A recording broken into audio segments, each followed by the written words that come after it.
Welcome, and belated good morning, early good afternoon to everyone. So good to see you all here. I'm Rekha Balu. I am co-vice president of the Office of Race and Equity Research here at the Urban Institute. It's so great to see you all, see your posters outside, see all the energy that you are bringing to this room. So before I jump in, just a few logistical notes. So the event is being recorded, and the recording and relevant links will be posted online after the event.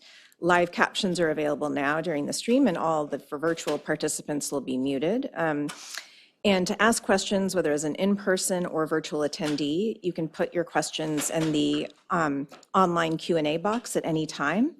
And for those of you who are in person, you can access the event dashboard through the link in your registration or the QR codes that are posted at the tables and elsewhere in the room. And to our virtual and in-person audience, if you're having any issues accessing or viewing the platform, please email events@urban.org, and our intrepid staff will help you. So we'd, of course, love your feedback on this event. Afterwards, we'll be emailing you all a link to a post-event survey, and really do want your honest feedback. It's helpful for us, for panelists, and others to hear what you're thinking about, because it will shape what this amazing team does in the future. And of course, if you'd like to join the conversation on Twitter, please just use the hashtag #live@urban. So with all of that out of the way, thanks again for joining us. And I want to thank the ECMC Foundation, our coalition of partners who you'll hear about in a few minutes, and the 12 colleges that are here working to advance racial equity in their online and hybrid programs as part of this CTE CoLab community of practice. So as all of us here know, the events of 2020 brought renewed attention to longstanding racial inequities in this country, and served as an impetus for all of us to think about what is the institutional change and the system level change that's needed to redress those inequities. And one of those institutional changes here at the Urban Institute was the creation of this Office of Race and Equity Research that I am lucky enough to be part of. And this is meant to continue Urban's work on thoughtful analysis of racial disparities, but also to go beyond that analysis of those disparities and the impacts on BIPOC communities to think about what are the policy solutions or mechanisms for also holding institutions accountable for the ways in which oppressive systems continue. The COVID-19 pandemic in particular, as you well know, also led to an emergency shift in online programming and post-secondary education. And the career and technical education programs at community colleges that provide these essential technical skills and preparations for jobs also had to shift online. And these programs prepare students for jobs that are often very hands-on in manufacturing, healthcare, education, business, and many other areas. So colleges, including the 12 part of this CoLab, obviously had to come up with many creative ways to meet the needs of students and the needs of a business for a trained workforce. So the CTE CoLab was launched with the support of the ECMC Foundation to bring attention to these issues and build more knowledge about strategies to advance racial equity, in particular in online CTE programs at community colleges. And community colleges, as we well know, serve the majority of Black and Latino students in post-secondary education and really require our attention if we are serious about advancing equity. Students in these CTE programs face particular challenges. Data from an initial landscape scan conducted by the research team here showed disparities in outcomes for students of color in CTE programs, and these gaps were even wider when the programs were delivered online. But the good news is there's emerging evidence that when programs are delivered the right way, online and hybrid programs can promote access for students of color who are seeking to advance their careers. And just as one example, a study in Florida found that Black, Hispanic, and low-income community college students who take up to half of their courses or credits online increase their odds of completing a degree. And so here we are, almost exactly 3 years after COVID-19 was declared a national health emergency. And what we see is that business operations have transformed, including at the Urban Institute, and for higher education, community college and CTE programs have been transformed. The pandemic accelerated a shift that was already underway to online and hybrid programming. And today's students are demanding these affordable and flexible options that allow them the chance at economic opportunity and advancement. So today is exciting because it represents the culmination of the CTE CoLab's multi-year effort to build knowledge about how to advance racial equity in these online and hybrid CTE programs. Today's program is aimed at really lifting up lessons from this work, which can apply not only to these online and hybrid programs, but also to other efforts to advance racial equity in post-secondary education and beyond. So we're really excited for the ways that the CoLab and colleges will go, will be able to take the lessons here and address some of these opportunities and the changes needed at the systems level, in addition to these individual site and program levels that where we see this innovation now. So thank you again for being here. Thank you for all of your innovation and ideas and energy. And I'd like to introduce today's moderator, Shane Spalding, who is Senior Fellow at the Urban Institute and Managing Director of the CTE CoLab.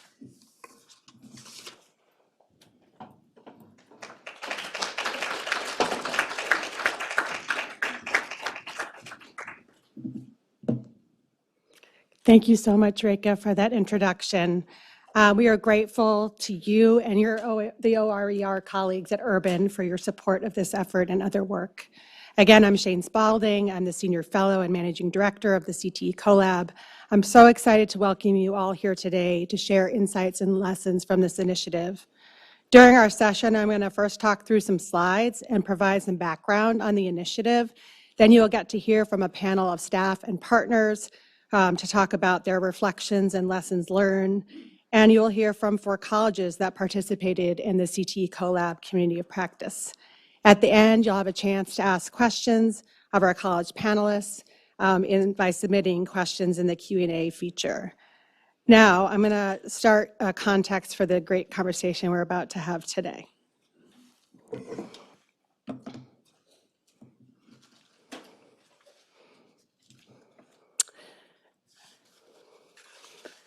We are convening you here today in person and online to share knowledge and lessons learned from the CTE CoLab, a 2.5-year initiative that was launched in fall 2020 with the support of the ECMC Foundation.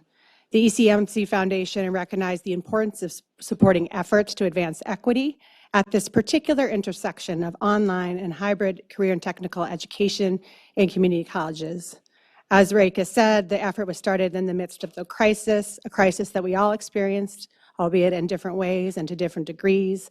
But it also illustrated the disparity that structural racism creates disparities in almost every area, including post-secondary CTE.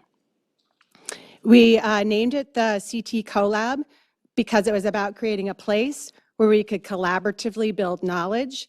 It's about both a collaboration and a laboratory to develop that knowledge. Today, we hope to lift up knowledge for action, meaning we hope that those who are joining us can use the insights from this work to inform all of your efforts.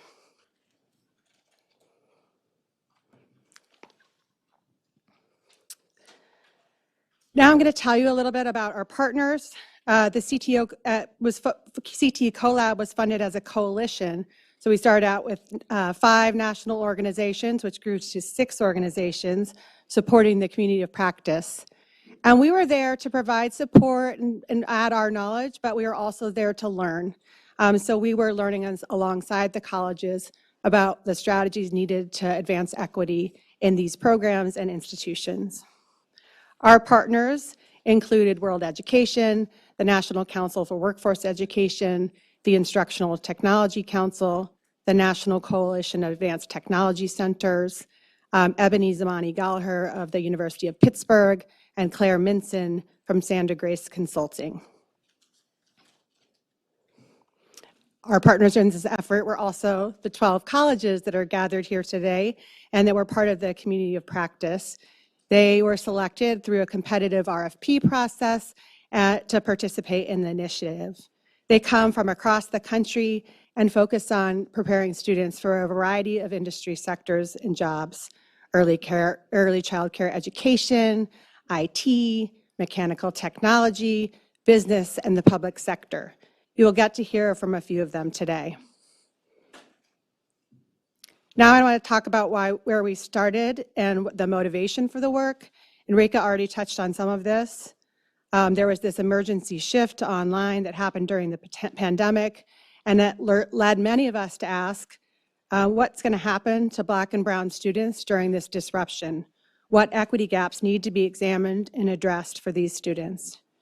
Research has documented the potential value of community colleges in all the ways that Reka mentioned, and also the important role it plays for students of color. Yet we see disparities in education and employment outcomes, which are greater for students who are in online programs. These disparities stem from structural racism and systemic and institutional barriers, which we've begun to examine as part of this initiative. Even though we are post-pandemic, it's clear that online and hybrid are not going away. As the president of Miami-Dade College put it when interviewed by Inside Higher Education, the idea that a student is either online or in person is no more. Post-COVID, our students are both. They use online as a modality of convenience to balance their lives with their work schedules. As CTE programs increasingly move online or hybrid, and learners opt for online education, it is especially important to adopt intentional strategies to address gaps and root causes of disparities to advance racial equity.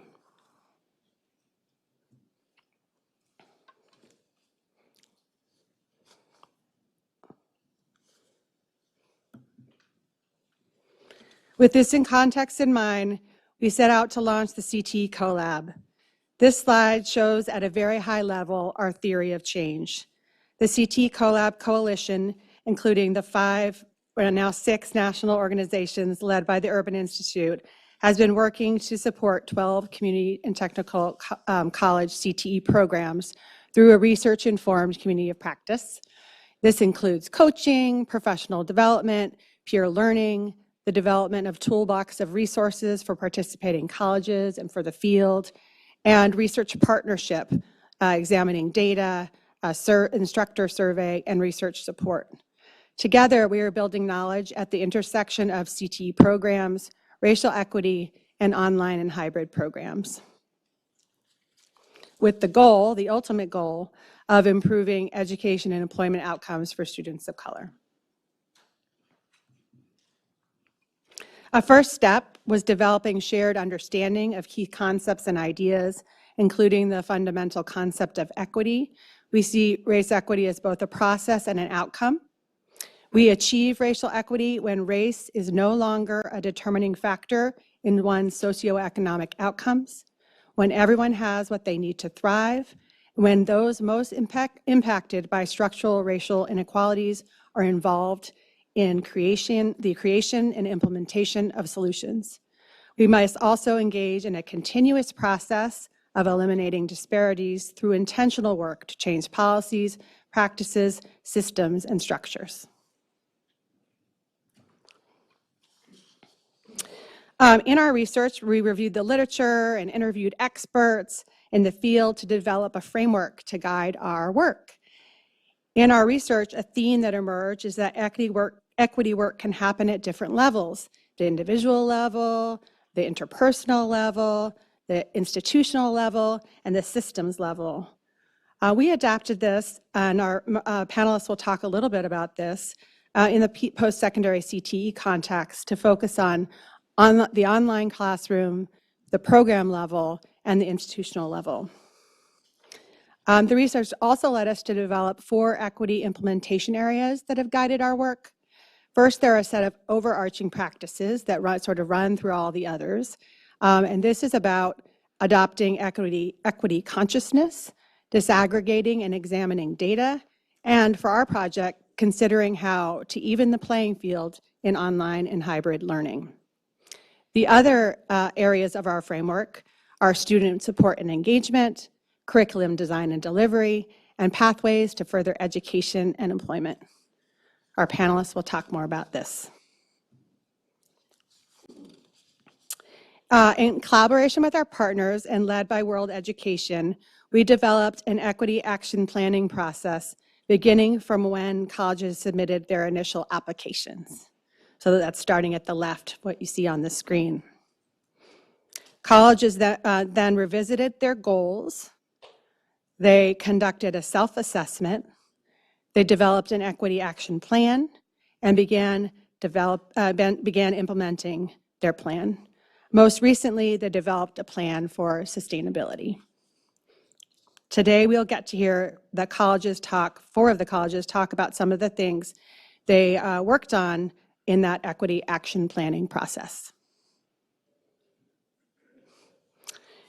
Terrific. So I'm going really pleased right now to invite our first panel to the stage. You're going to hear from our coalition members who will talk about the CTE CoLab and lift up insights and lessons from the initiative that they can draw on to inform all of you and others in the field. So please welcome to the stage.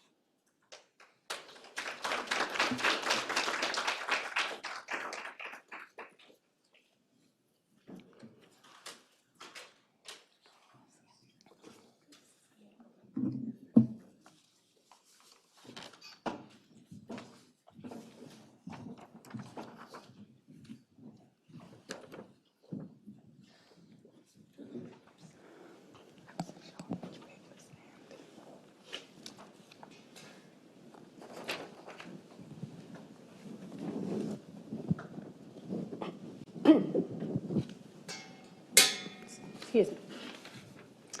Welcome, everyone. So we're just going to start out this discussion with letting you each introduce yourselves. So if you could introduce yourself, say a little bit about your background and the role that you played in this initiative. So I'm going to start with you, Ebony. Okay, great. Good afternoon.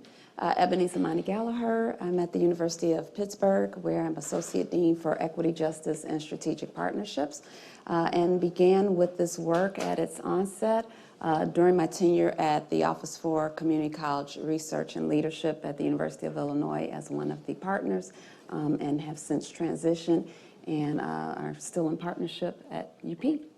Terrific. And your role in this project? Oh, and my role in this project has been it's varied. So to provide some PD and technical assistance and support in terms of level setting related to equity consciousness, race equity, embedding that within CTE programs of study, as well as some of the initial kind of rubrics and identification of colleges and research in terms of the survey that kind of kick-started the landscape analysis for where we are now. Great, thank you. Yeah. Teresa. Hi, everyone. It's great to be here today. I'm Teresa Anderson. I'm a Principal Research Associate at the Urban Institute. A lot of my work is on education pathways and finding ways to serve students who are not traditionally centered in education systems. And I have been with this project also since the beginning, leading the research and learning component of the project. And in this case, it's not a research project, but the research was about kind of trying to feed back into informing colleges and partners around where there are opportunities to dig deeper into this work. Great. Sandy. Hi, everybody. Good afternoon. I'm Sandy Goodman. I'm based in Boston at World Education, where we work to strengthen the adult education systems and practices through professional development, technical assistance, coaching, demonstration projects, and tools and resource development. In my role, I direct the National College Transition Network, which is our portfolio of projects that span the adult education, workforce development, and higher education ecosystem to design and support equitable pathways for adults and out-of-school youth. So this project was really a great intersection for us. My colleague Jen Vanek leads World Education's EdTech, distance learning, and digital skills work, and together Jen and I represent World Education in CTE CoLab. In my role, I led the development of the equity action planning tools and process that Shane described, and I'll talk more about that in a few minutes. I also had the honor of coaching 4 of the colleges in the cohort. But truly, this work has been a collaborative effort. We've worked really together, all the partners, to design and facilitate the college community of practice, the learning events, and the tools and resources that we'll talk about today. Good afternoon. My name is Claire Minson. I'm the founder and principal consultant at Sandra Grace Counseling and Consulting Services. I have about 13 years in workforce development, from direct services to serving in an intermediary capacity. But the last 6 years have focused on the intersection of workforce development, talent development, and racial equity. And so supporting projects and other organizations around the country at really understanding what it means from a workforce perspective to embed equity, equity generally, racial equity specifically into their work, and kind of served in that capacity on this project, supporting the coaches and by extension the colleges to really deepen their understanding and application of equity in their work. Wonderful. So I want to start with the sort of the beginning of this work and the development of the framework. So I'm hoping Ebony and Teresa, you can talk a little bit about that. Ebony, if you could start and talk about, so as I mentioned during my initial remarks, the framework was built on some foundational work in the field, research in the field, and a lot of that was your work focused on community colleges. Can you talk about how you think efforts to advance equity and how you think about the different levels, talk about that, as well as sort of how you think about the concept of equity consciousness, which has been foundational to our work. Sure, thank you. So a couple things in terms of, many of you are probably aware of and familiar with Estella Ben-Simone's work. And I'm someone who's definitely had her imprint on my own scholarship and practice and, her framing of what is known as equity-mindedness. In many ways, I think has been co-opted in the sense that there are a lot of folks in the almost 25 years that I've been doing this work where I'm told, I'm dedicated to diversity.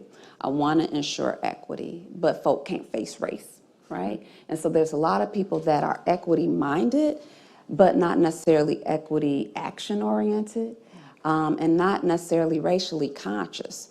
And when Estella framed equity-mindedness, it wasn't where it was divorced from and not necessarily intentional that we embed race consciousness within that. So equity consciousness as kind of the floor by which we started to do a build out around how we were to approach this collaborative really is a fusion and a revisiting of what was meant by equity-mindedness, is where we are very much purposive in terms of not doing race-avoidant work, not doing color-elusive work, but understanding that within pathways, whether they're online or in person, that we have to create culturally sustaining pathways. And in order to do that, that we're doing equity-mindedness, but in the sense that consciousness of having race consciousness embedded in those activities. And that's multi-tiered and multifaceted work, right? And so that, initially within equity consciousness in terms of my framing of it is a recognition of race salience, right? Is where we don't turn blinders on to understanding that race doesn't mitigate, but actually exacerbates in many cases what is happening in terms of disparities and what we want to see relative to ensuring equitable experiences and outcomes of our learners, particularly adult learners that are from racialized or racially minoritized communities. Part of the work has been to have folk understand that beyond the recognition of race being salient is also being introspective practitioners, reflective practitioners, to increase our awareness. And that is not enough to just have awareness and knowledge, but have a disposition to act. And so that equity consciousness also understands that it is a verb. It's about how we show up and how we enact, because part of where we have a consciousness gap relative to equity is in that action step piece. Great. And just briefly on the levels, how you think about the levels. Right. So multi-tiered, multi-pronged. And so individually, again, in terms of that being a reflective practitioner. But then also the onus of responsibility in terms of how we hold not just ourselves, but one another accountable in terms of interpersonally and how we call it out, right? To step beyond our statements and to walk our talk. And then there's where once we've done the work internally and one to another, it's about how we're holding our units, our organizations accountable, so that there is kind of at a program level and a pathway level, but then also kind of an institutional level. And it's at that point then we can really begin to interrogate and disrupt what's happening structurally and systemically. Thank you. So Teresa, can you build on this? I know, we sort of built on some of those concepts in the development of the framework. So can you talk about how we built on those for the purpose of this initiative, and also talk about how we use data to support the work of the colleges? Absolutely, thank you. So when we started this project, there was very little work being done on racial and ethnic equity, especially in post-secondary CTE and specifically in online CTE. And to be honest, Ebony's work is some of the very little that was out there in thinking about this nuanced and sophisticated analysis of where and how race plays into career and technical education programs in the post-secondary level. But we also were approaching it with this online learning angle, which is another layer. And so we began this work doing, we mentioned before, the landscape scan to try to see what had been done out there and how, honestly, how little had been done, and doing some analysis of national data to understand the gaps that exist in outcomes and opportunities for students who are especially Black, Latinx, and Indigenous relative to white and other categories. And so we were able to do that level of review, but there was, again, so little out there that Ebony's thought leadership on these layers of equity consciousness really fed directly into trying to develop a more tangible and concrete framework of thinking about that institutional, programmatic, and online classroom level of our theory, really, of what areas might be most important to influence to promote more equitable student opportunities and equal opportunities through equitable practices, and thinking about that also in the notion of where systemic changes would make a big difference. Some of the big themes that came across the levels included informing and viewing equity consciousness at each of those different layers, using data and disaggregating data and using research as a tool to be able to understand where gaps exist and where there are opportunities to build bridges and reduce gaps, and as well as providing student and faculty and other staff administrator supports that they need in order to be able to support more equitable outcomes, and finally, thinking about the online classroom context and the different considerations for that particular pedagogical approach.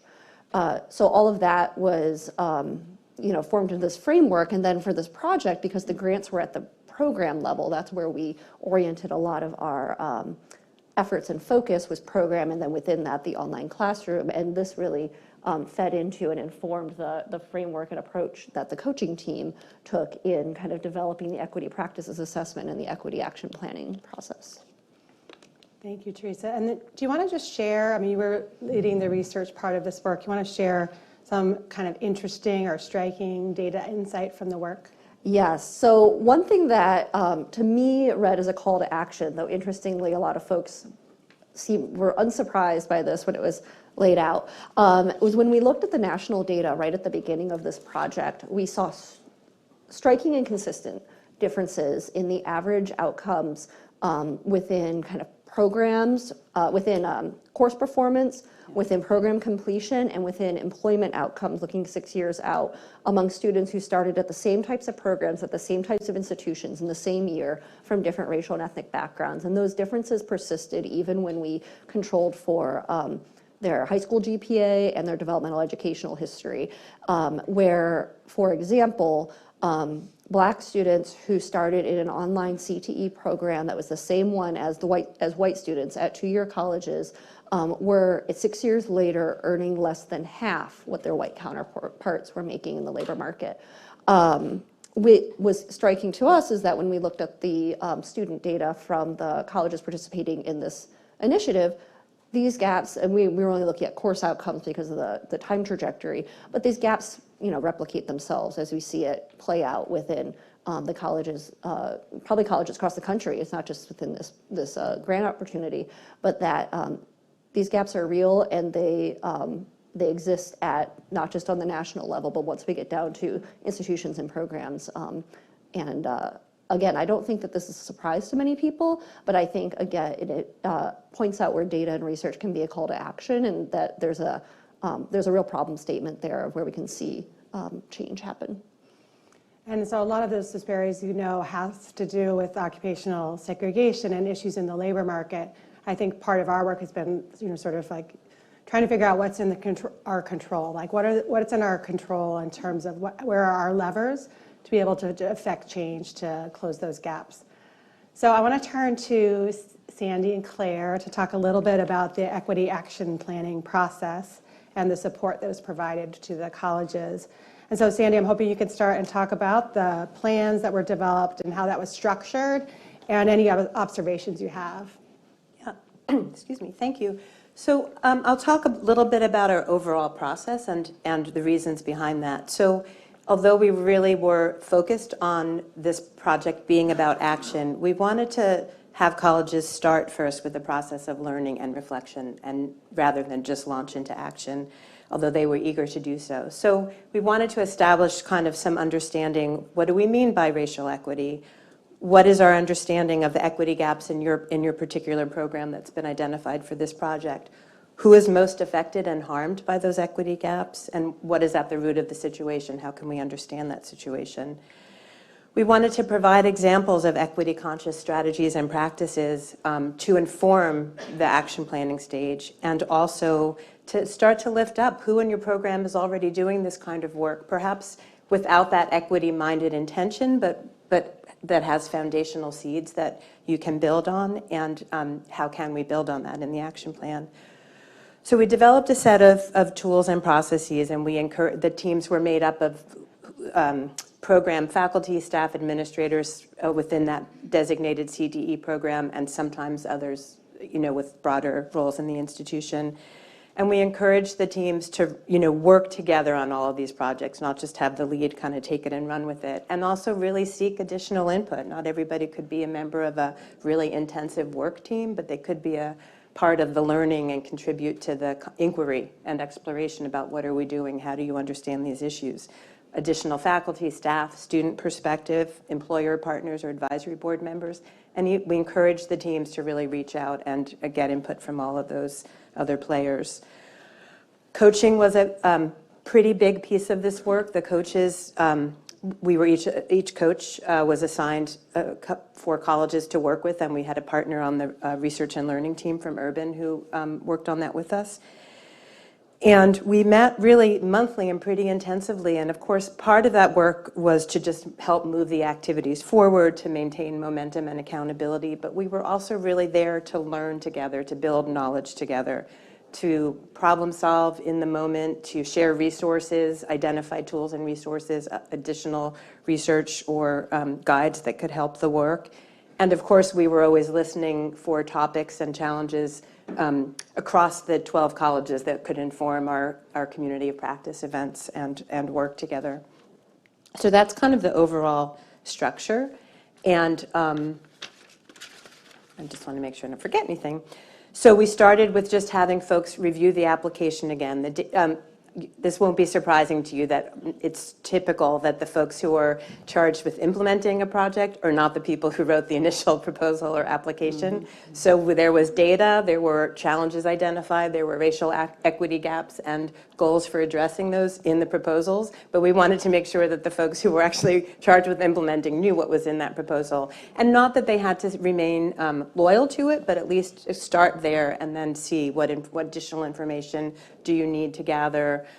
Are these, the goals you want to move forward with? And then sort of take a pause even there so that we don't launch into action planning just based on that. So we went from there to a pretty intensive and detailed equity practices program self-assessment that covered the 4 program areas that Shane mentioned. And again, we wanted teams to work together to establish a common understanding, to learn about practices they hadn't considered that we were signaling within the practices assessment, and as I said earlier, to identify who was doing work that, if not sort of really explicitly, conscientiously was around racial equity, but that at least those are good pedagogical practices, let's build on those. So what we found typically across the board was that colleges really felt like they learned a lot and that practices they hadn't considered were illuminated, and that there were always a few individuals who were doing something in every area, but it certainly wasn't systematic and it wasn't built into how they did business or how they developed curriculum or promoted, pedagogical practices. And also, I should say, I think I haven't said it explicitly, we always aim for a strengths-based approach so that we certainly wanted to uncover equity gaps and practice gaps, but we wanted to build on strengths because I think people feel a little bit more confident knowing they've got some seeds of the work. And then from there, folks developed equity action plans, looking at the data, looking at the self-assessment, identifying things that they could do actionably and achieve within another 12 to 14 months, and also things that were within their program control. We'll talk more about sort of institutional changes that are needed. This was a very program-focused project, and so although all the programs, I think, bumped up against ways that institutional support had to be brought forward and barriers had to be removed, we wanted to at least start with what's within your control within a program to take action on your plans. And I think I'll stop there and revisit later. Wonderful. So I want to turn to you, Claire. So Claire, you provided colleges with feedback on their equity action plans. So can you share some of your observations about the process from your involvement in the CTE CoLab or any other efforts? Yeah, so I worked in partnership with the coaches to review the plans with a specific lens on racial equity, right? And so making sure that I could either identify some areas to particularly for the colleges to really lean in or to clarify. And so there were a few, even though there were 12 different colleges and 12 different action plans, there are a few themes and trends and considerations that bubbled to the top. And so I offered kind of an overview with 11 of those considerations, but I'll only dive into 3 of them here. One of them being, like, with the question of racial equity, and I think this kind of builds upon Dr. Ebony's comments around equity-minded versus equity and equity consciousness, but really making sure that the colleges understood not just what racial equity meant, but what inequity they were addressing through their work. And I really wanted to ensure that the colleges had a very clear understanding and were able to articulate, like, what's the inequity that you're addressing through this intervention or through this approach, and being able to name that would signal to me that they really had an understanding of, like, why equity is important and what they're doing about it at the programmatic level, and then how they can kind of build upon that to institutionalize some of their approaches. The second was then ensuring that there was authentic engagement with the students and the communities that they were trying to increase access to or access for and build relationships with. So there were a lot of there was a lot of focus on increasing access, right? But access is just one layer of the equation. But I think it was really important to name that in addition to increasing access, that there were points intentionally built throughout the process, to feedback loops built into the process to make sure that the way that things were designed were not just from the instructor's mind or the administrative mind, but that students and communities were actually providing feedback and input on the process, so that it was really grounded in their voice and in their experience and what they needed, not just built for them, but not, in partnership with them. So that was the other kind of consideration that I lifted up. And the third that I'll name was just, in the context of racial equity work, we can't only think about, like, current day, right? The data speaks to historical legacy, right, and historical inequities. And so it was really important, I think, to name for the colleges to really get a clear understanding of what their institution's role was in upholding systemic racism in their community. And by understanding that, then they could probably understand what they needed to do to repair the harm, potentially, that was caused in their community, and particularly harm against communities of color, whether that's exclusion or oppression or a combination of both. And then really identify, like, what are the ways they can then seek to build trust. Because building trust would then really be important to make sure not only that students had access, but students felt comfortable accessing, right, the programmatic information in the classes and the courses, and felt like the college and institution was able to recognize where they caused harm, to apologize for that, and then really work intentionally to build trust. And so those three I just wanted to name, as part of the process, but there were some additional considerations that were shared.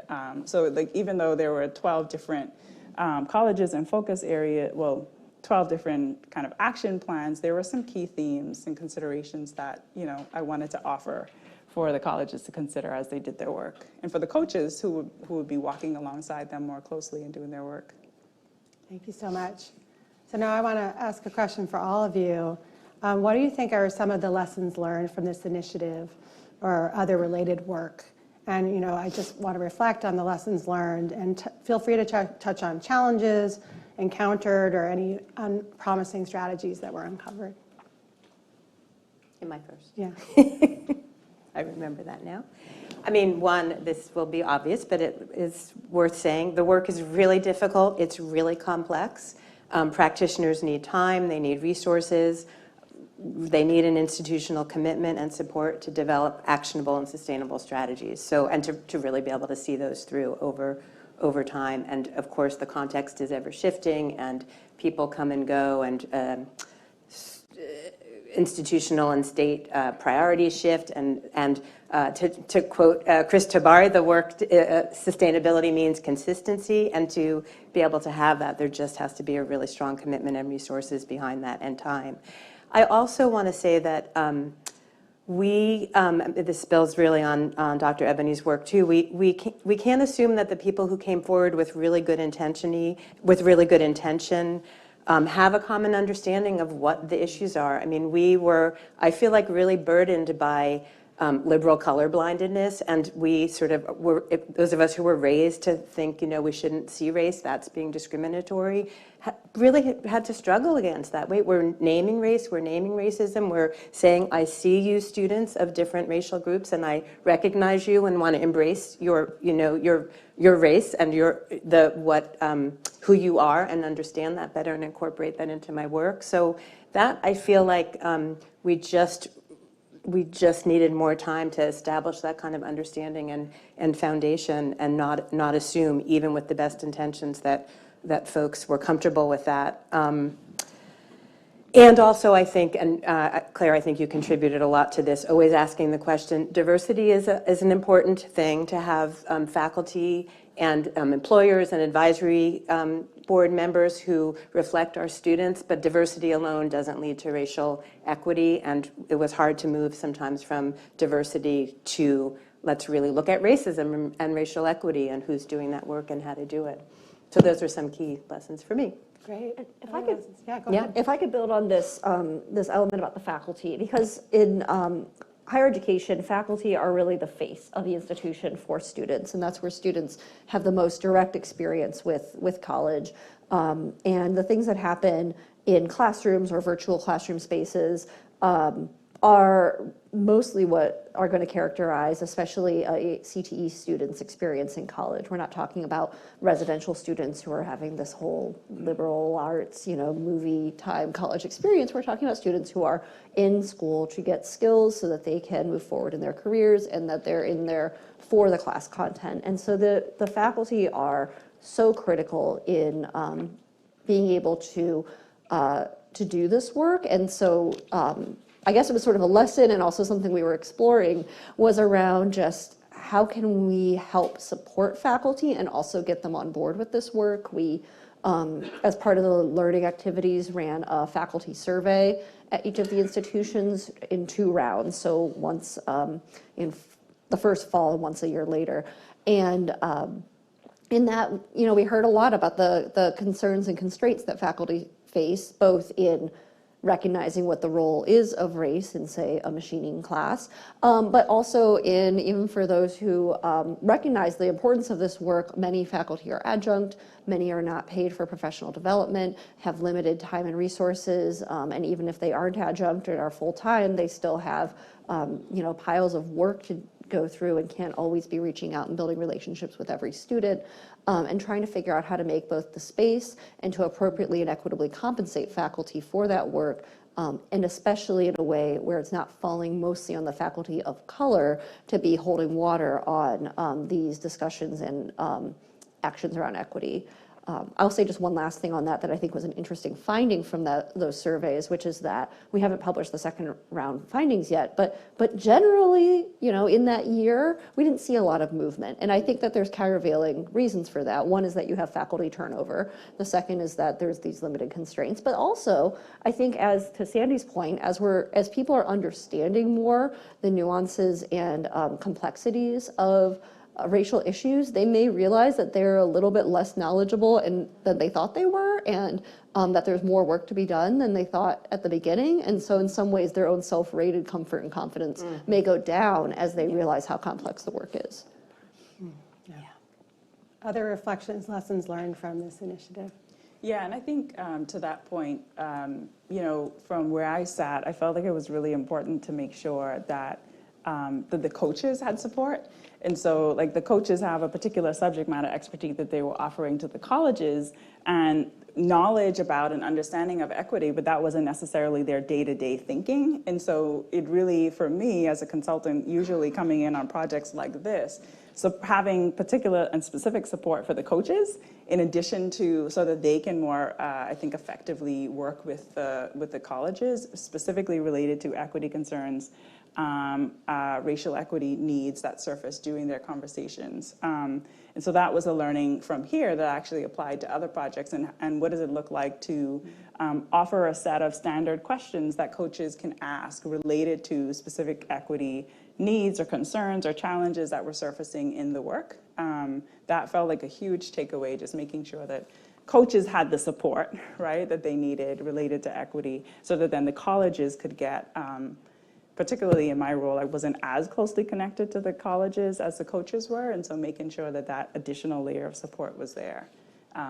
So moving forward, right, what does it look like to make sure that the coaches, not to assume that coaches have all of the pieces that they need, but building that support in is really important. Ebony, anything you would add in terms of lessons learned? Yeah, I guess piggybacking in some ways, right? So that one thing that I'll kind of work my way backwards readily comes to mind, and that Claire has been able to provide us in terms of more hands on deck is just this understanding that, it kind of makes me think of that movie, like, are we there yet? Are we there yet? Like the Ice Cube film. I think sometimes folks are anxious to get there, right? But they don't necessarily feel as efficacious with all of the steps in between of where they want to land. And so how do we equip them and provide what she gave us in the way of some supplemental technical supports, right, for both the coaches as well as folk directly at the colleges, our project team, because what's happening is there's all too often as a challenge, conflating of terms, so that people get mired in the acronyms and the nomenclature of diversity talk without doing the diversity walk, right? And so it's also the deficit-laden language sometimes that we have to help folks to pivot from. And Sandy mentioned, again, this intentionality of trying to go in with this asset-based approach, so that we aren't saying that diversity is synonymous with equity, because you can have diversity and still not see the realization of equity, or people talk about equity writ large, but not understanding, again, all of the nuances of what does it take to equitize and how that looks different based on different special pops, or the nuances of maybe I'm aware of, race and racism, and I have knowledge, but again, that perceived self-efficacy of, do I feel, equipped to, especially in an online learning environment, within a third space, how to provide my students with more navigational capital, how to create a sense of community and belonging. And, I think partly too, what's been top line of news is the decline in enrollments, right? And certainly during this pandemic, that has been, right up front, frontal lobe, but that's not the only reason. I mean, we've had decline in enrollment since before the pandemic. And, there's also a challenge of people thinking that, well, if I disaggregate my data, then I'm equity minded. And it's like, okay, right. We're going to give you partial credit, you know. You ain't getting no Afro points. That's what one of my professors, when I took an African American Studies class, he gave us Afro points was what the extra credit was. You ain't getting extra credit on that. But there is something else to a data story than just the mere disaggregation of data. So part of our endeavor, too, with colleges was, again, asking them to color outside the frame, think outside the box with respect to how they want to disrupt what's status quo within particular pathways, right? And so some of the projects, as we were doing the gallery walk, are very much reflective of folks really trying to step outside that frame and doing some good work, but still having some more work to do, and that it is not a checkbox and a one and done, but is iterative and ongoing and dynamic in terms of how we really wrestle with particularly racialized inequities in these programs of study. Thank you so much. So we have about 8 minutes left. And so I want to ask the last questions for a couple minutes for each of you. Looking forward, what do you see as the biggest areas of opportunity for affecting change? What kinds of resources, research, and supports are needed to continue to advance equity in online post-secondary CTE? And Claire, if you could start us off. Yeah, I think, all of the programmatic work is housed within an institution, right? And so making sure that thinking about how you can leverage, your programmatic work and the impacts and efforts that were made there and serve as proof points for institutional change, right? So I think that's really important, thinking about how do we, leverage what we've been able to do at the online classroom level or the programmatic level, and then make sure that that is institutionalized across the institution. So then moving to that institutional focus and really understanding, like, what are the challenges that exist and how can we remove them, and or who do I need to partner with to remove those challenges at the institutional level to realize those racially equitable outcomes, within the college's data, but then, racial equity is a societal goal. So what's the role that the college can play then, institutionally to realize that societal goal? I think continued coaching and technical assistance, right? Like specifically having that built into future effort, so that the work that has happened can be sustained, and then their support for that sustaining, additional research, additional data, obviously, but most importantly, like space and time to reflect, to think, to learn from each other, I think, which was a huge benefit of colleges participating as a cohort, is that there was peer learning opportunities. So what one institution is doing that is really moving efforts forward then can be shared with another institution who may be struggling in a similar way. And so creating more intentional space just to think and to reflect and to plan and learn from each other, I think can really lead to longer term outcomes, changes at multiple places, right? Not just one. Great. Others' thoughts on opportunities to affect change? Sandy? I just echo everything that Claire just said, and we talked a lot this morning among the colleges about not just the need for funding, but the need for flexible funding, to be flexible, to be responsive, to not to be able to work outside the box and not be constrained by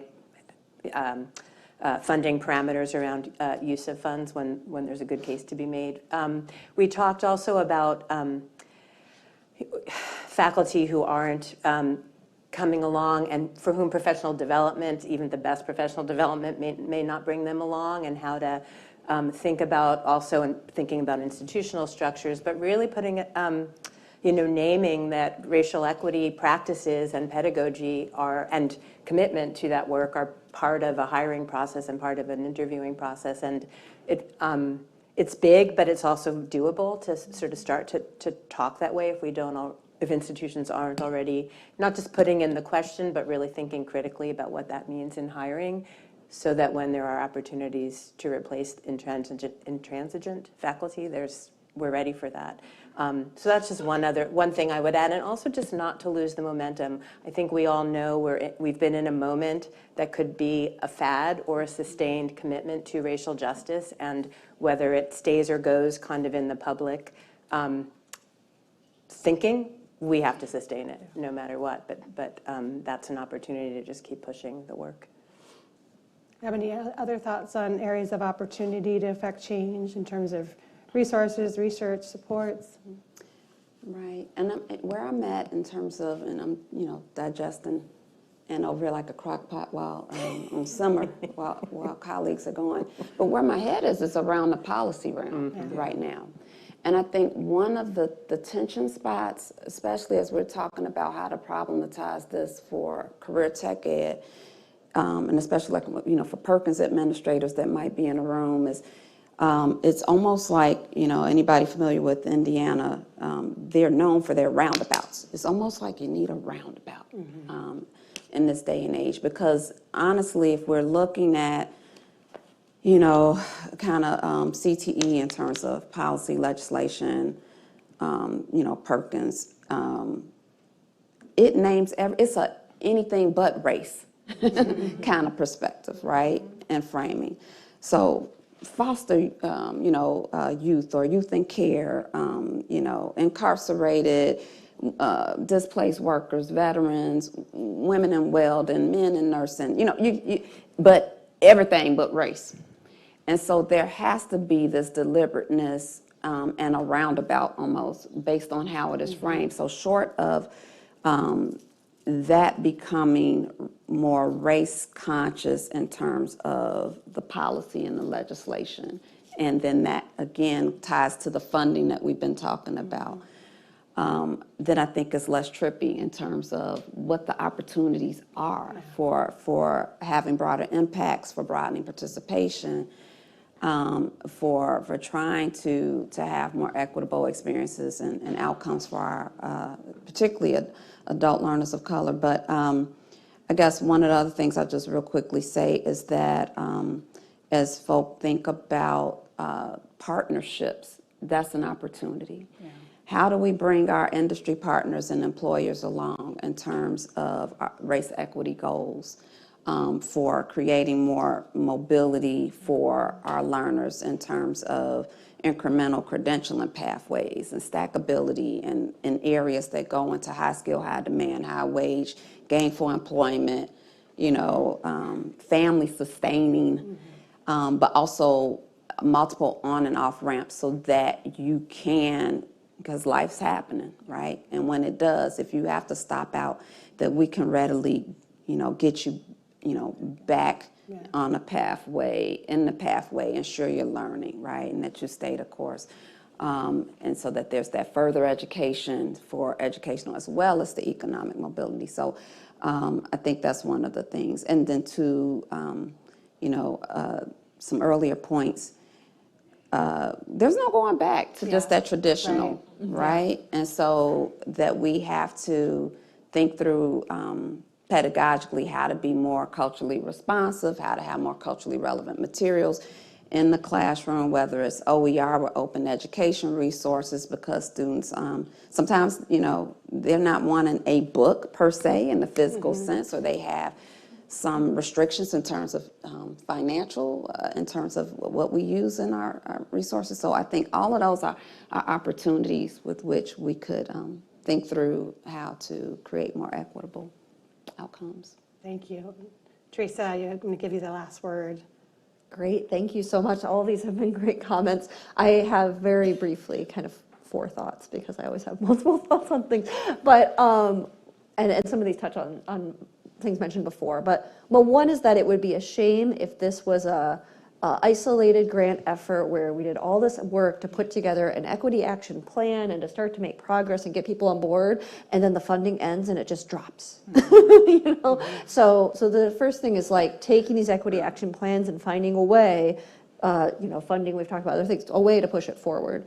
I think related to that is we've talked about trying to push to institutional level and into other spaces, but I think that there's also a communication piece around trying to make the case for why doing this work is in everybody's interest and also in the institution's interest in light of, they've been talking about the demographic cliff for college enrollment well before the pandemic, let alone what we saw with the pandemic enrollments falling. And, making institutions equal and equitable and accessible and all these things, that's in everybody's best interest. So kind of trying to make make that case and draw the lessons. I think with that also having not just focused within these institutions, but being able to share out the lessons from this work across the broader field, across with other colleges and with other stakeholders, is an area to grow. And finally, I would say that colleges can't affect change in isolation either, because students are coming in with a certain set of experiences. They're in a broader social system, and they're leaving these CTE programs into, the labor market, as Ebony mentioned. And so there's the employer partner piece, but there's also just this broader sort of potentially, whether it's a kind of collective impact partnership approach or whatever, where people are coming together across different types of systemic structures and institutions to say that we want to make this entire, ecosystem more equitable, as I'm taking the word you're saying here. And, that there's been examples of this focused on younger children. Think about, Harlem Children's Zone and Promise neighborhood models and other things that have been place-based. But you can think about these kinds of opportunities to do sort of a diagnosis of the system and try to create better pathways into, through, and beyond career technical education. Thank you. Thank you so much. And thank you so much to our 4 panelists today. Let's all give them a round of applause. Appreciate it. So now we're going to just have a brief transition while our second panel comes to the stage, and Amanda Briggs will be moderating the next panel. Thank you so much.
Hi, everyone.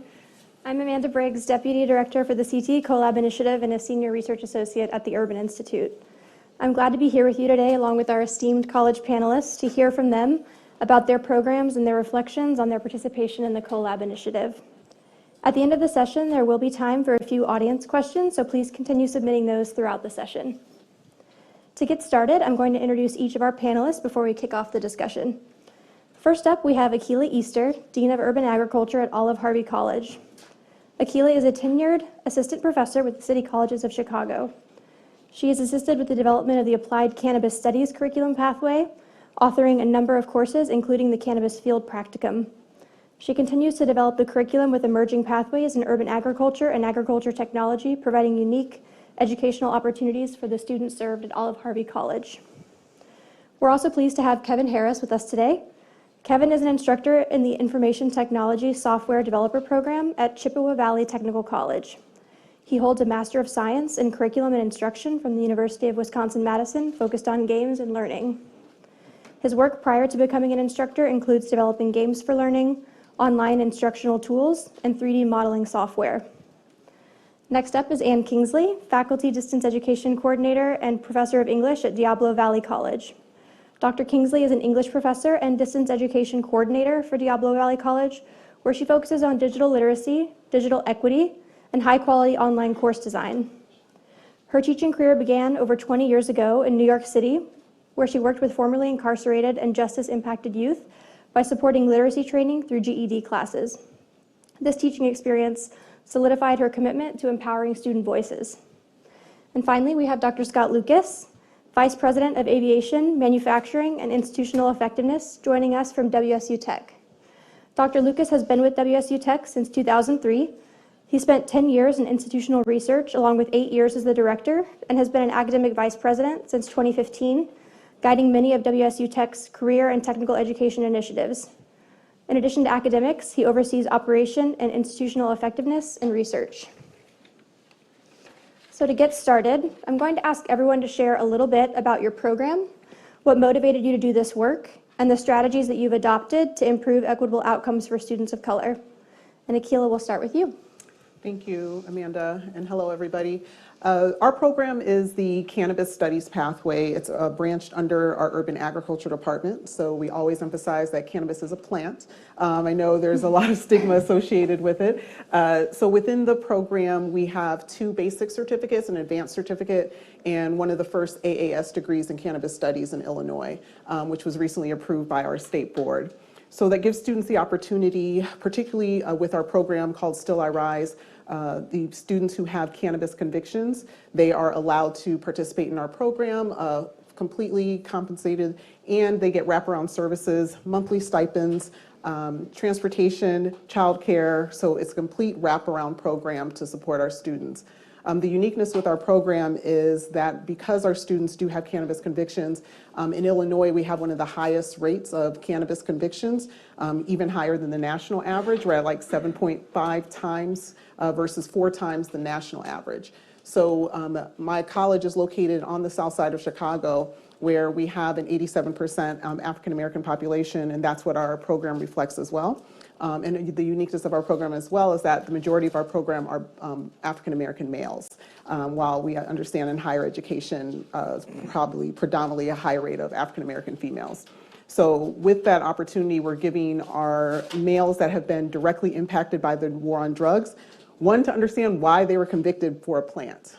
So having that understanding, which they never really understood, and they can't get into the industry, that's what we're trying to motivate them to understand the science behind the plant, start their own businesses. There's a lot of ancillary opportunities, and of course, enter the workforce at a higher than minimum wage opportunity. That's great. Can you talk a little bit about some of the strategies that your team has adopted at Olive Yes. Harvey College through this grant? So through the grant, we've created online opportunities, not just the in-person opportunity. We started during the pandemic, as mentioned earlier. So we have in-person, online, and asynchronous. The grant supported us creating the 3 core classes as an asynchronous. The major hurdle for our students was getting to campus. And it's not a traditional hurdle of no transportation, but walking to your bus stop in a neighborhood where it's dangerous. So that's a dominant thing with a lot of our students. So we had to figure out how to get that asynchronous opportunity to the students so that they can pursue the certificate program. Great. And can you reflect a little bit on your biggest lesson learned and any challenges you've experienced as part of this grant initiative? That I had a lot of assumptions. My family has been impacted by cannabis convictions as well, but I still didn't translate all of the other obstacles that my students can run into from just one time when they were probably 18 and had, a small amount of cannabis on them. So just understanding that domino effect of the impact, and then just that asynchronous or an opportunity to learn online could actually change the trajectory of them pursuing a higher education was pretty impactful, and I'm still learning from them, so yeah. Thanks so much. Kevin? Sure, thank you. So Chippewa Valley Technical College is located in western Wisconsin. We have a number of branches in the area, but we predominantly serve the western Wisconsin area. And in the Information Technology Software Developer Program, we have about 170 students each semester. And this is online asynchronous and also hybrid. And so the reason we applied for this grant is, well, a number of things. One, families of color in our area make less money on average than white families. So there's a barrier to access to even becoming a student in our area. And then once students are here, we had a campus climate survey. And in that survey, students of color were about 3 times more dissatisfied with the environment than white students.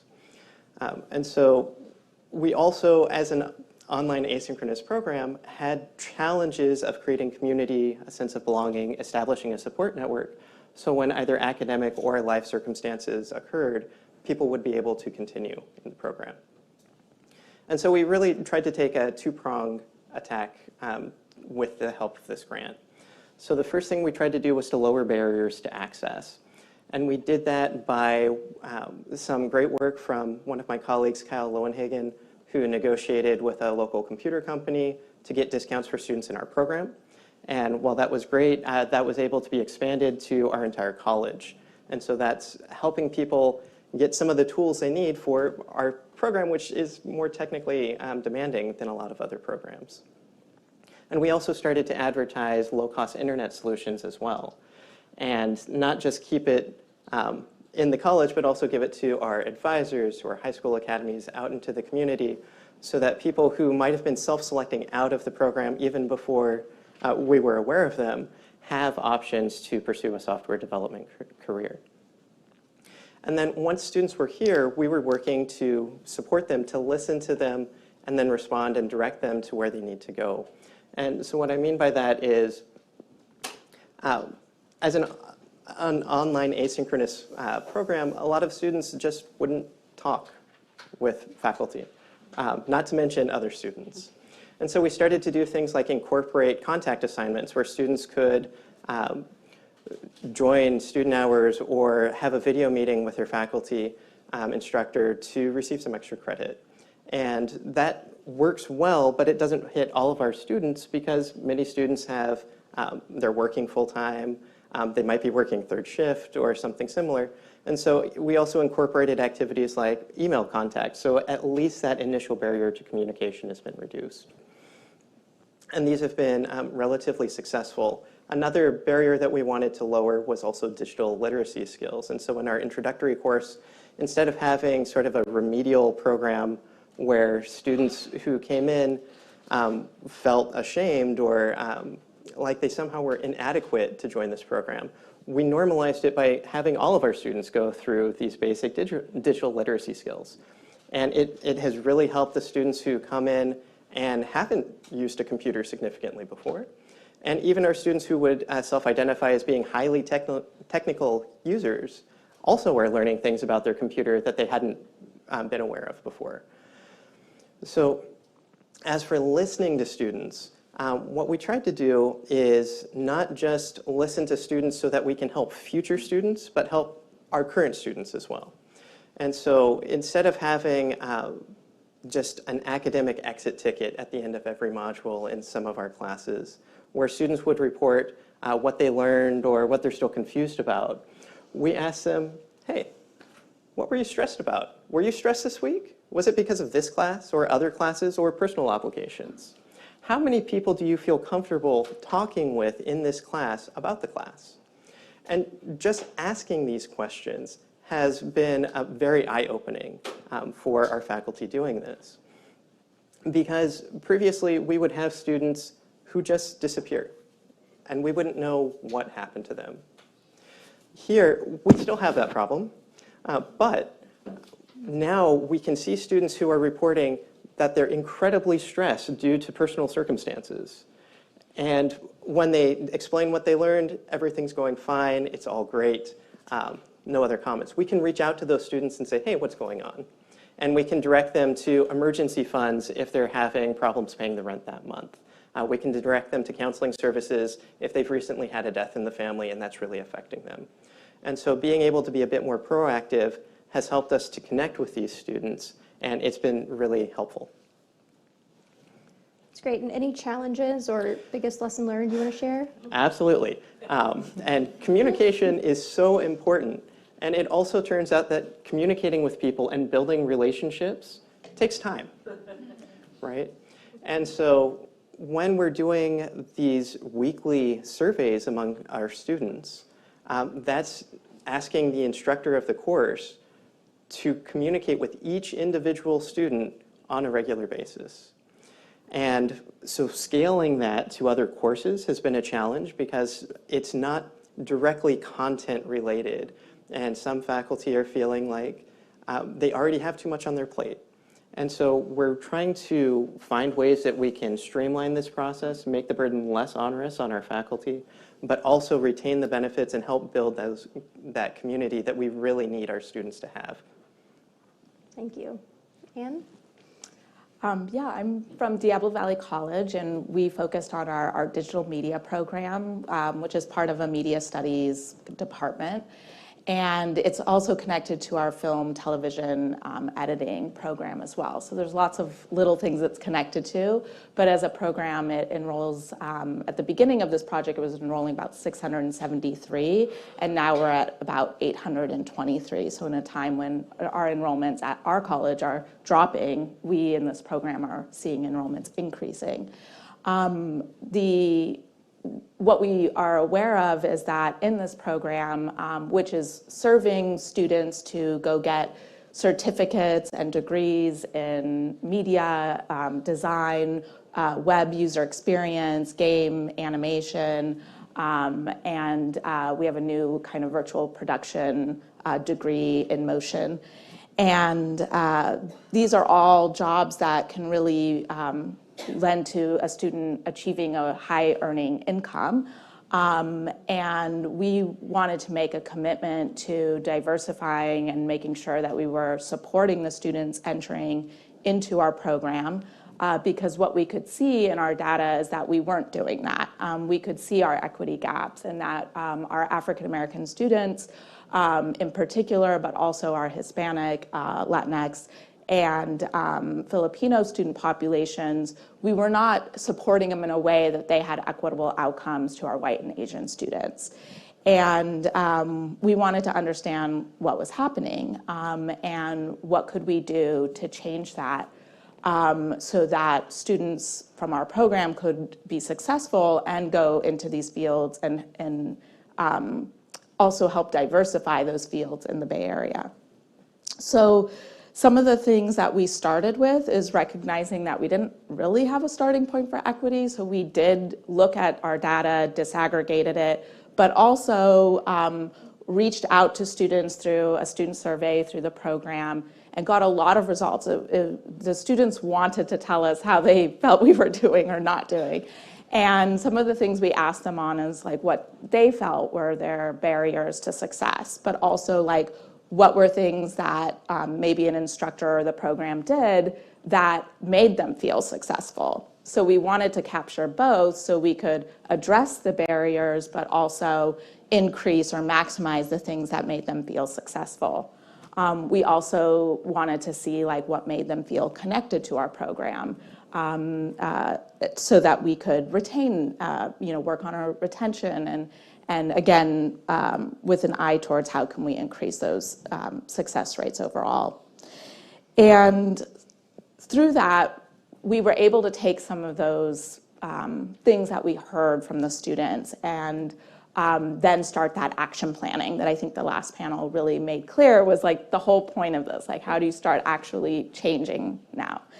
And some of the things we saw in the student survey were that, students obviously really benefited when there was a lot of feedback from the instructor. And so projects that lent to things like different or scaffolded stages would help increase them feel successful in a final project. And when they didn't receive that, they felt really isolated or alone and didn't feel connected to either the program or the instructor.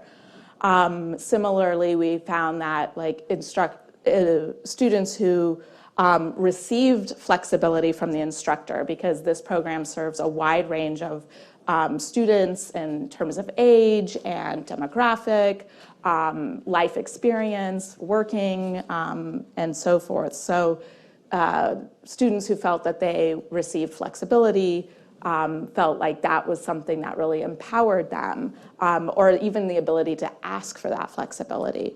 So we took some of those points and we pulled them into a course that I helped design on racial equity training specific to this program. We had a cohort of about 10 instructors, predominantly our part-time or adjunct instructors, and we have about 4 full-time instructors in this program. And in that cohort, we introduced them to a lot of the definitions around racial equity. What does it mean to look at it? We shared the data with them. We showed them how to access data, even around their own courses. And then we looked at some of those student responses, and we thought about, like, how can we normalize flexibility? How can we work on ways of creating assessments that allow you to give feedback? And we also noticed that a lot of our instructors weren't aware of external resources. We have a pretty strong technology loan program. We have a lot of supports at the college in terms of basic needs. But our instructors, especially our part-time instructors, they're working in industry, they may not be as connected to the college, didn't necessarily know about those. So we wanted to make sure that they saw those resources and could pull them in. And so those were some of the things that we gave them, including like how to do a midpoint survey with your students. So your students have the opportunity to tell you what you're doing good or what you could improve on. Other things we did on the student end is we held an open house, and I think this really helped with our enrollment because students said that they, mostly felt connected, but not always felt connected to our program. So we, just learning off a lot of the professional development that this grant provided us, wanted to catch students on that early end and connect them to the college, give them touch points. So held an open house. And now we're working on a student orientation that is a short, maybe it'll take students like 20 or 30 minutes to take, but we'll introduce them to the resources within the program, how to finish degrees and certificates in a timely manner, and connects them with like other students as well as faculty. Any challenges or lessons learned that you would want to lift up? Yes, definitely. I mean, the challenges were, I think, going in because we had, as a college, made a commitment in the past to equity, but didn't necessarily like actually do the work. So when our instructors started, I think everyone said, yeah, I'm definitely like an equitable instructor. I'm really good at addressing the needs of different demographics in my class. But then when they started doing the actual work, it was like, oh, well, maybe I don't do any of that. And so the starting point kind of shifted. And in a really helpful way, I'm glad it shifted because now I feel like we know where the actual starting point is and how to do that kind of, as Dr. Ebony put, that iterative process, like how do we start moving forward from this point, which seems more clear to us. Thank you. Scott? So WSU Tech, Wichita, Kansas. A lot of you are probably like, great, Kansas. Flyover state.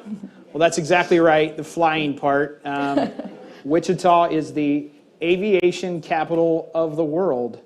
We are an aerospace manufacturing center.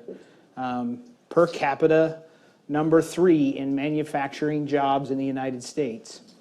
So when it came to selecting a program for this, we really wanted to focus the CTE on something that was really focused on what we do.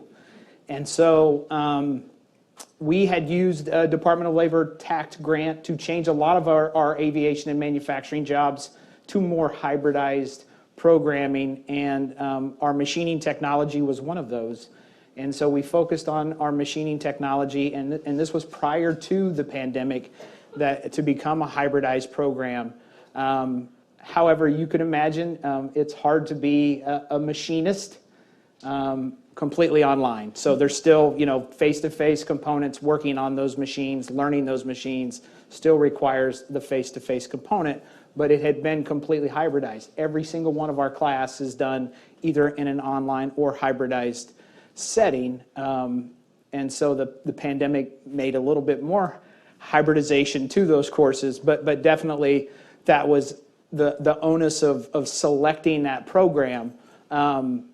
The why is really the more important part. So when we first saw this opportunity for this project, as an institution, we were at zero for what we were doing at a program level for looking at this. And so we saw it as an opportunity of where can we do some good work and a pilot where we could potentially blueprint some things and experiments with some things that we might be able to apply across the board in some other career technical education programs. And so machining, again, was a good opportunity for us. We have about 100 to 120 students that we run through every semester. And they change a lot. And it is a very traditional two-year college demographic of students. In that one, I have some dual credit students in there. I have very non-traditional students in there. In that, the curve of what's the average age? Well, the average age is probably somewhere in the mid-20s, but it's nothing to see, students in their 40s and 50s in there too. However, when we segmented it out based off race and ethnicity, about a third of all students were African American, Hispanic, Latinx, or Asian American. And so when we looked at that compared to our local area, we're much more diverse in our student population than our local community.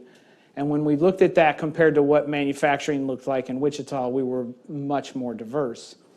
So we really wanted to provide the students an opportunity, a support opportunity to get them adjusted to college and adjusted to potentially workforce opportunities and things that we weren't doing, frankly, and we knew in certain situations the workforce really wasn't preparing them for as well.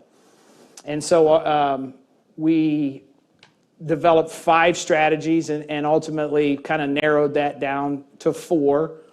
But we worked on an orientation. But how did we come to knowing what should go into the orientation? We, like the colleagues, we gathered data. We did that through focus groups. We listened to our students. Our program is set up where students have the opportunity ultimately to leave every semester with a certificate that says they're ready. They're workplace ready. That's the way our program is set up. It's stacked. We have stacked curriculum where students can leave every semester and go directly into the workforce. So we wanted to make sure we were capturing the students' experience before they left. If they can leave at the end of the semester, we wanted to capture that. So we did a focus group at the very end of our very first semester of this project to capture that data. And that data, along with the survey data, is what really informed what was driving our orientation.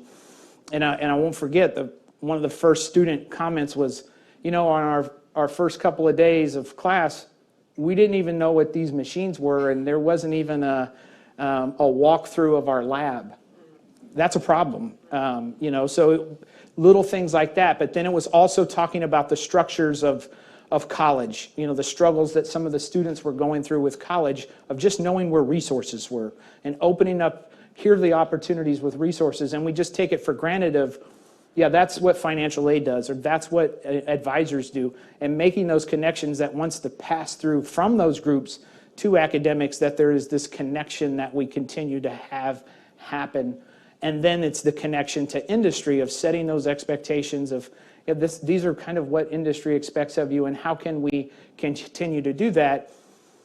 And for our students of color, that's really what we wanted to do for our mentoring program, is to help guide them and help set them through what could those be. So we worked with setting up mentors and mentees, those students that wanted to participate in that program and do that. Our third strategy was we wanted to review our curriculum through the lens of equity. one of the issues that we have found is there wasn't really some great professional development through that. We did find some through the National Alliance of Partnerships and Equity, NAEP, and we've been working with them to look through some different pieces and work with faculty on developing that lens. But then we ran into another issue, which is a lot of the content that we provide is done through third-party content providers. Whether that is standardized based off of a machine or based off a specific type of curriculum. So as the faculty walk through that curriculum, it's something for them to recommend the change, but ultimately it's the third-party curriculum provider that has to do the change. And we've done that before and had those same conversations before in the realm of accessibility, whether their content is accessible. So now it's not only accessibility, but now we're having those same conversations on diversity and equity in the curriculum. So now it's a bigger, broader conversations to have with those third-party providers. And then the fourth element that we wanted to put in and really drive is, since we're so workforce focused at WSU Tech, is having those conversations with industry and then mirroring and having opportunities to mirror the engagement with our students of color with industry. Because frankly, when we looked at things like our advisory committee, they do not look like or just resemble what our students look like. And it was unfortunate when we said, well, okay, so what manufacturers can we work with to help do that? And when we looked at the very first time of the opportunities that provided, it was far and few between. And so then it was trying to find those industry partners that have some unique practices, are doing some unique things, and getting those industry partners involved and more involved in the program. And that's one of the challenges, Amanda, that the work with industry is slow. I want to speed it through, but it's relationship building, because frankly, that's a two-way street. That we found, that there are some that they say they have practices in place, but when you get there, yeah, it's not. You don't have practices in place. And so we don't want to set our students up that we know when we have a third of our students that are students of color to go there, and they're not going to have that welcoming environment that we are trying to promote in our program to go to that workplace. So we want to open up that dialogue and have that discourse with industry partners to say, this is what we're trying to do here. Why don't you try to do this same type of thing and have this? So having guest speakers, and not just management and HR and those folks that sometimes come to our advisory committee meetings, but have our former graduates and have workers and have those frontline people that our students are going to be, have those type of connections that are going to be there. So it's been just so incredible to watch the amazing work that all of your colleges are doing and the remaining colleges in the CoLab as well. And I'm wondering, as you think about everything that you've achieved through this work, what are you most proud of? Anne, do you want to start off? Oh, sure. I think the things that I'm most proud of within our program is it feels like a real commitment now. Like it feels like we do have buy-in. We have instructors who are going through training. They want more training. We have students who are at least starting to feel like they have a voice in what the program is doing and feeling heard. And I'm glad we have, a training in a learning management system that we can share across the college. I think I'm proud of that because we're looking at ways to move this forward into other programs.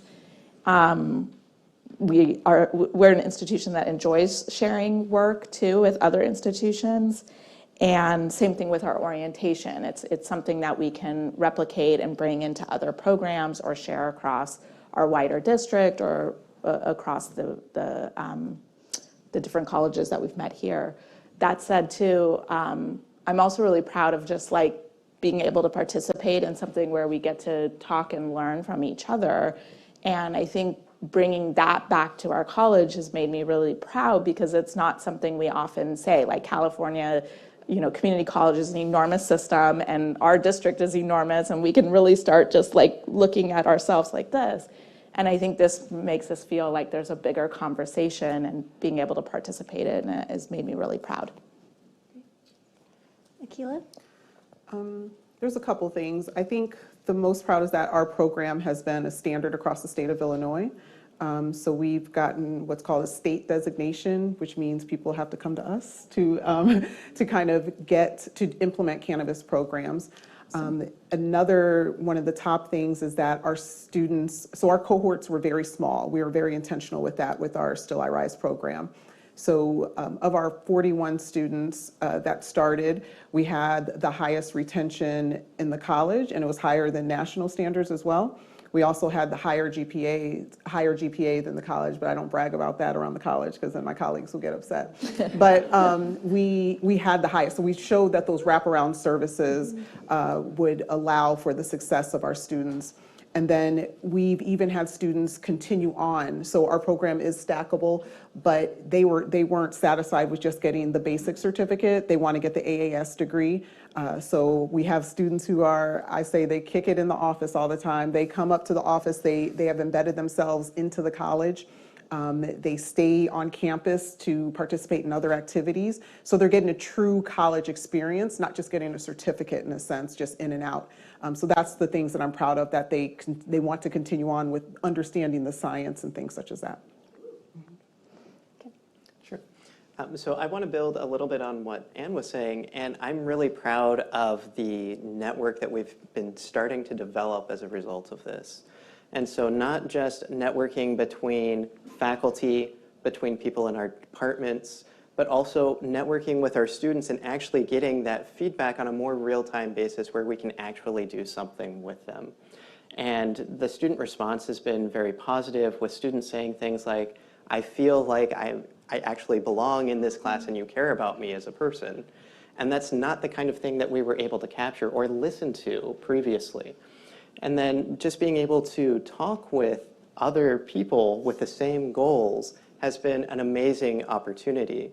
And so in some informal conversations earlier in Tucson, everyone at Diablo Valley, including Anne, were sharing how they provided students templates to help them with emailing their instructors because they didn't know the norms to do so. They didn't know how to ask for an extension on an assignment. And as a faculty instructor, I didn't know that my students were having that problem until I was able to talk with our student support staff, who are also saying, yeah, we go in and we help them line by line go through this. And we've been able to incorporate this into our program and talk about it with our curriculum department. And they're excited about sharing that work with the rest of the school.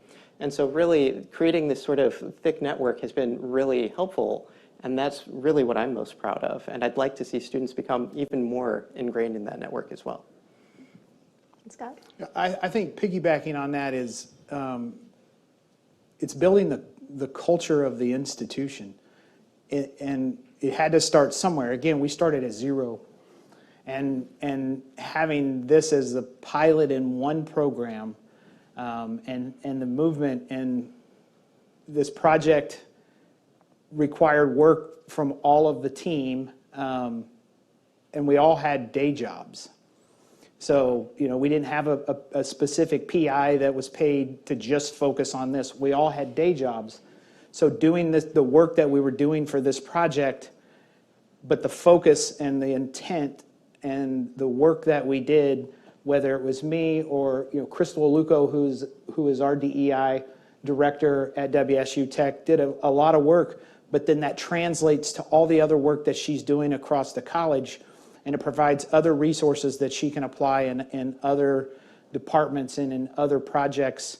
But it just starts building that culture within our institution, within our organization. So now we're starting to see parallel work and parallel projects, and then the roadmap that we are with orientation. And now we see a parallel project within orientation that can potentially, the work that we've done there and the work that we're doing with industry partners and how that can work. So it's a culture that we've now created that I think is really the biggest, the proudest moment that I've seen, because it really is this, we just kind of came together in this and made it happen. Just kind of starting at the program, but then being able to see the expansion across the Correct. institution. Great. So before we move to audience Q&A, I just have one more question for the group. We know, and we've been talking about today, that racial equity is both a desired outcome and a process, and that the work is iterative and ongoing. So when you think about the work that you've started in this initiative and how to sustain it moving forward, what's one thing that would help you move the needle? Anyone can start. I'll start. So, one of the things that we did is the Urban Institute provided us, we provided data to them, and then they provided a feedback report of just a different segment of the data. And I looked through it, and there were just a couple of things that caught my eye, and so we took it back to our research office, and we drilled even farther, and we wanted to look at it, and there were some things that, frankly, we didn't like, so we drilled even farther, and it was starting to uncover some of those things that were brought up in that last session, and we really want to take that work farther and make some things happen, because we focus specifically on machining. But ultimately, the problems that we saw, at least from our initial data pull, because we did a historic trend analysis too, because we were like, is this really happening, or is it just a single year? No, historically it was happening, and really what we had uncovered is for our Hispanic Latinx males, they were struggling. Their grade distribution was lower, and their fail rate in online classes was lower. But we ran out of resources, ran out of time. I have a 2-person IR office. So, it was like, okay, so now they have compliance reporting, because, every year IR seems to get more and more compliance reports to do. And then there's more and more internal ad hoc reporting. So, if we can do more there, I think, that's informing the other pieces that we can make. So I think that's one aspect of it. So, because we really want to find out why. I get the data. I don't want to understand the data. But going back to, we did the focus groups before. That was the very first thing that we did, is we wanted to just talk to students. We want to understand that student perspective. So that same thing, the data informed us of the problem, but I want to understand why. So if we can merge those two to understand why, then I can go back and say, all right, well then what can we do to put those in place? So one of the things we did not focus in on this project is on the front end. So, we focus on retention, when completion, supporting students. But the whole front end of, we're also tasked, all of us, with recruiting and bringing students into the pipeline to feed industry. That also ties back to industry, because there's such a need for workers right now in our field. And if we don't change the mindset of industry on the front end too, that, hey, you're not tapping into some of these fields and people and cultures and different things that are available. And so it's, this two-pronged effect. But we have to fix some of this stuff in the middle first of what we're doing. So, there's all these pieces and all this stuff that we got to do in the middle to fix this. But it's still this continuum that we worked on in this project. It doesn't change. It's still the communication with industry, but it's still this outreach that we have to inform students on the other side of high school, the things that we're doing with bringing them in to inform them that there are these career paths. So there's a lot of these different interacting parts, but it still comes down to just bigger and broader pieces of what we're doing. So I'll go ahead and build a little bit on that as well, because students are part of our process. They're part of this network in some of our classes. But what we really want to do is see students become more systemically part of this planning process about what we're doing, what employers could do to help them feel more comfortable as well. And one way we can do that is by providing students compensation for things like participating in focus groups on a regular basis, or joining an advisory board, or peer tutoring other people. And quite frankly, we just don't have the resources to do that quite at this point in time. And that's something that we're investigating more, and we'd like to see more of, but we can't continue to ask students to give up their time when they already have such a limited quantity to benefit future students instead of them without appropriate compensation. And so that's really an important next step. Finding ways to compensate students for their input. Right. I don't want to beat up on industry, but so the major thing we've been trying to do, because on our advisory boards, we have industry folks, right? They're telling us what curriculum, what type of worker they want, et cetera, but they're not hiring our people. Illinois is one of the first cannabis laws to be an equity-focused law, but that's only been in name. So we're finding that a lot of industry people are perpetuating the stereotypes of the things that our students are constantly fighting. So while as an institution, we can implement all these DEI actions and try to make sure that our faculty are aware and conscious of these different things, how do we approach the industry? How do we tell their HR department, y'all need to be doing this as well? So we have created, what Urban has allowed us to do is try to create a training program for industry. But again, you have to have industry wanting to participate in that training program. While we brought that to them, they're like, oh, that's such a great idea. Ask how many have signed up for it. So just having that perspective of allowing them to just be aware, because even within that industry, they have fired pretty much all their DEI people. So they have them for the first 2 years, like this, look what we're doing, you guys. But now they fired them or saying that this is no longer needed. So that's what we need, that connection of, if it's a workforce opportunity, you guys helped us create this curriculum. What are you doing to also focus on that equitable aspect of hiring practices and work environment, et cetera? Yeah, I mean, in a very similar vein, I feel like, again, I'm a little bit of a broken record of this. I feel like we just got started, like for real. And I feel like at Diablo Valley, we started things like, bringing the student's voice into program change, thinking about the continuum, like from before they start through to industry and advisory. And I feel like we just started notching away certain points, but like we know there are several other things we need to put in place and to have a really secure foundation. And it needs to be continuous. Like it can't just be 2 years, then somebody goes. Like we know that this has to be just a shift. And Urban talks a lot about like what happens in the class and then what happens in the program and what happens in the institution. And for us, like, how do we move this work into institutional change so that this is the standard? Like, equity is not a piece over here, it's the thing we start with, and let's begin there for all the things that we're doing.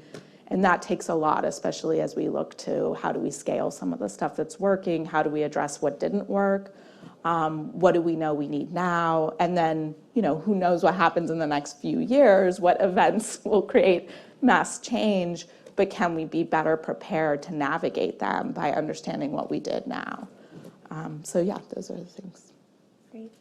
So we'll move now to just a few audience questions. So the first one is, what is one piece of advice you would give a college team who is just starting to develop strategies to enhance equity in online CTE? To not be afraid to say different races. I had to tell my faculty, you can say Black, you can say it. So just trying to open the dialogue, setting the different standards. So you as a leader, so I'm administration, so I have to reflect that as well. Just trying to get people to feel comfortable, because you can see all the hesitation initially. But if you let them know, kind of give them permission, you can say these different things, and we have to have real talk. We're not here to just say that we're an equity team. I think that's the starting point. So one thing that I'd like to share is that it doesn't need to be big. You don't need to receive a grant like we did to do equity work.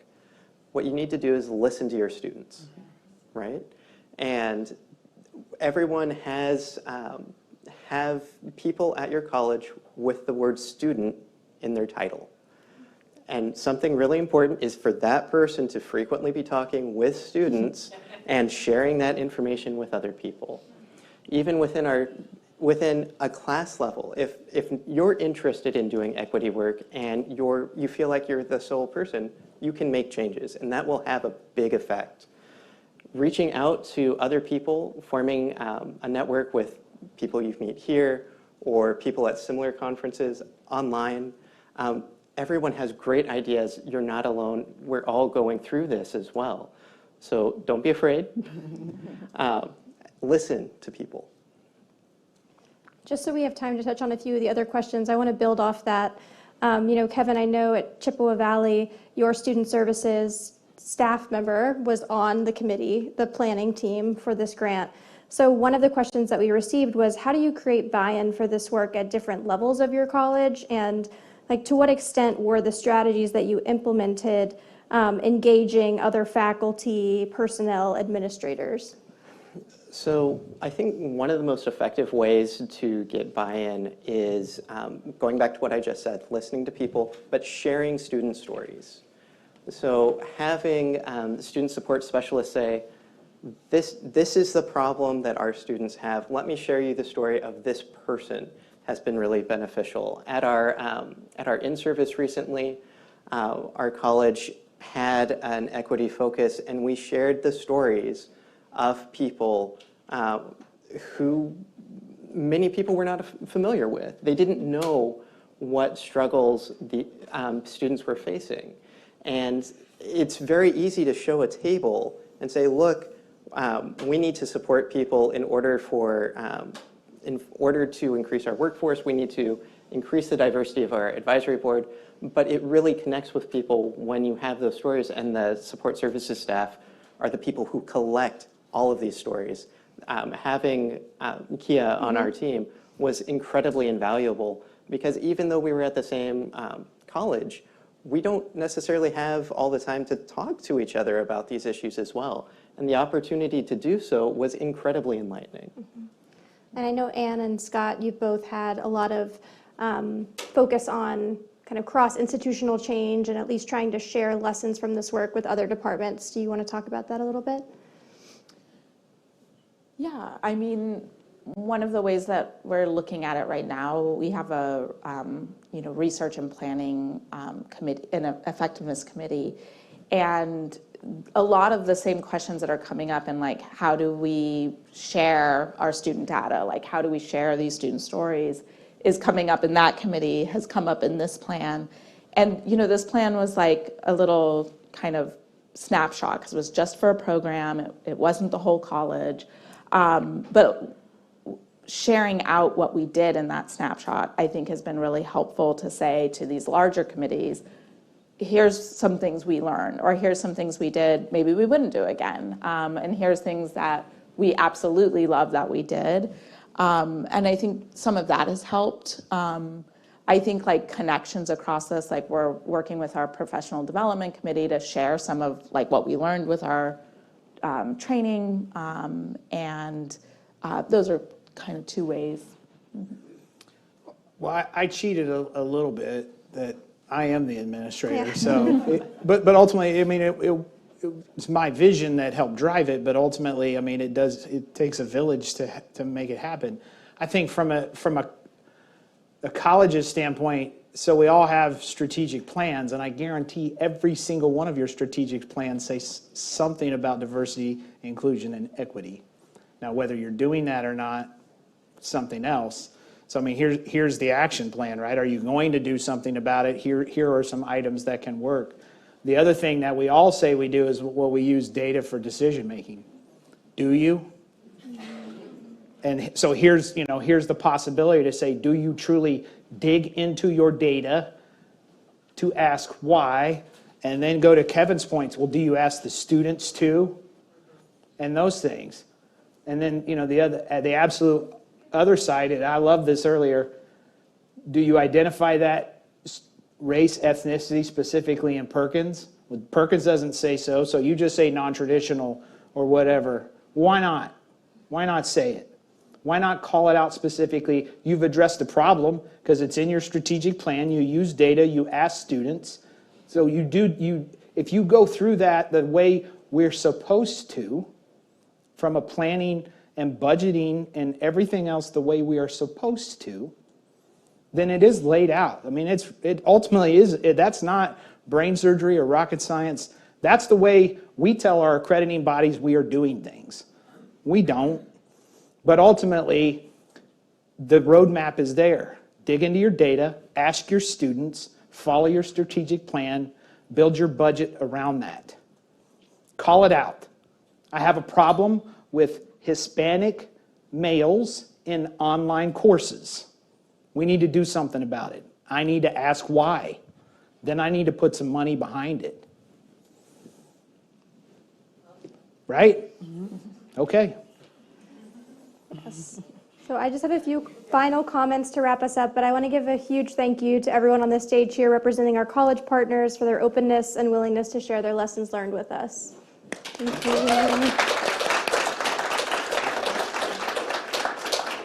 So thanks to all of our panelists and all of you in person and online for joining us. You can learn more about the CTE CoLab initiative at ctecolab.org.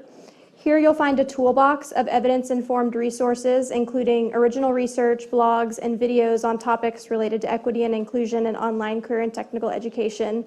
And a particular toolbox resource that I want to highlight that was just posted yesterday is the summary of racial equity action plans authored by the colleges participating in this initiative. We will continue to add resources throughout the spring as we wrap up our final reporting on lessons learned from this effort, but I think that's just a great snapshot into all of the terrific work that the colleges did as part of this grant.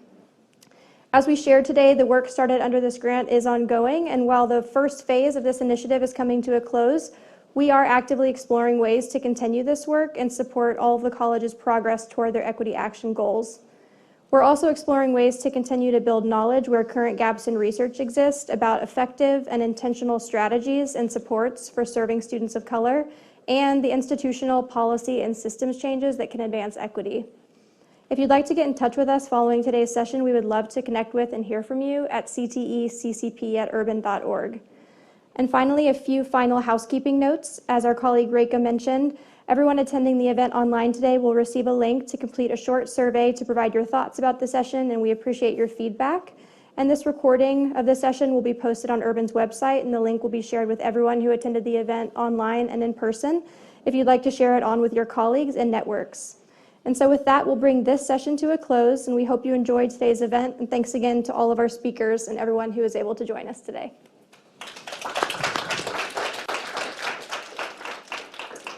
Ready?